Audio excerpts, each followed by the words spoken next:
এখন আমরা পড়ব হচ্ছে সার্চিং অ্যান্ড সর্টিং। কি আছে আমাদের অ্যালগোরিদমের মধ্যে? সার্চিং আমাদের আছে হচ্ছে দু প্রকারের মেনলি। একটা হচ্ছে লিনিয়ার সার্চ, একটা হচ্ছে বাইনারি সার্চ। সর্টিং আমাদের আছে হচ্ছে bubble sort, insertion sort, selection sort,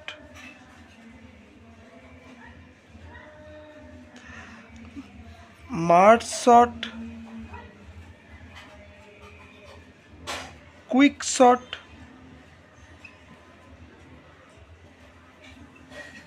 bucket sort, radix sort and আরও কিছু আছে, বাট আমাদের এই কটাই পড়তে হয়। ঠিক আছে, এবার আমরা এক এক করে এদের টাইম কমপ্লেক্সিটিতে আসবো। কি টাইম কমপ্লেক্সিটি বলতে? এবার যদি আমরা এর টাইম কমপ্লেক্সিটি টেবিল করি, আগে আমাদের টাইম কমপ্লেক্সিটি সব জানতে হবে, কারণ time complexity is very important. So আমরা টাইম কমপ্লেক্সিটি আসি যে একটা টেবিল করি যে টাইম একটা স্পেসও তো আমাদের দরকার, তাই না? স্পেসও তো আমাদের দরকার। এটা হচ্ছে বেস্ট কেস, অ্যাভারেজ কেস আর ওর্স কেস। ঠিক আছে, এইটা আমাদের হচ্ছে বাবল সর্টের ক্ষেত্রে। ফার্স্টে বলছি বাবল সর্টের ক্ষেত্রে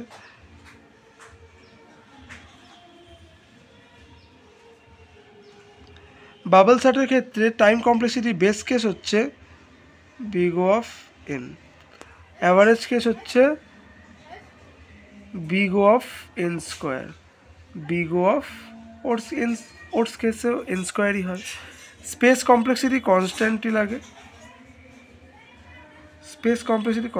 লাগে। ওকে, অ্যান্ড নাও আমরা পড়বো হচ্ছে সিলেকশন সর্টের ক্ষেত্রে।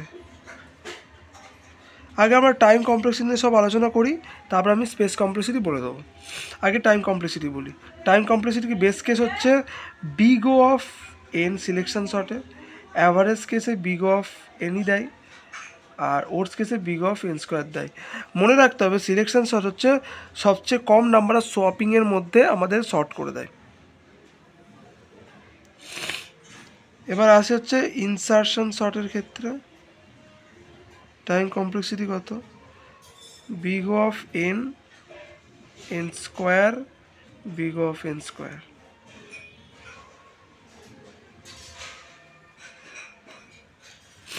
এবার আসে হচ্ছে মার্জ শর্টের ক্ষেত্রে টাইম কমপ্লেক্সিটি কীভাবে বলবো? মার্জ শর্টের ক্ষেত্রে টাইম কমপ্লেক্সিটি বেস কেসে আসে হচ্ছে n log N,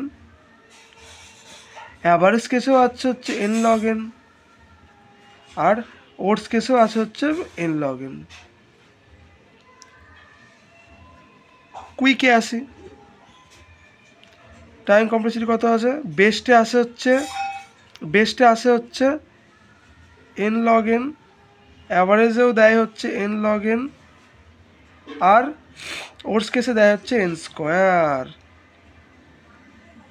this is the disadvantage of quick sort. আর যদি আমরা বলি বাকেট শর্টের ক্ষেত্রে বা কাউন্ট শর্টের টাইম কমপ্লেক্সিটি কত হয়? বিগ অফ এন প্লাস কে বা সি, কনস্ট্যান্ট সময় লাগে।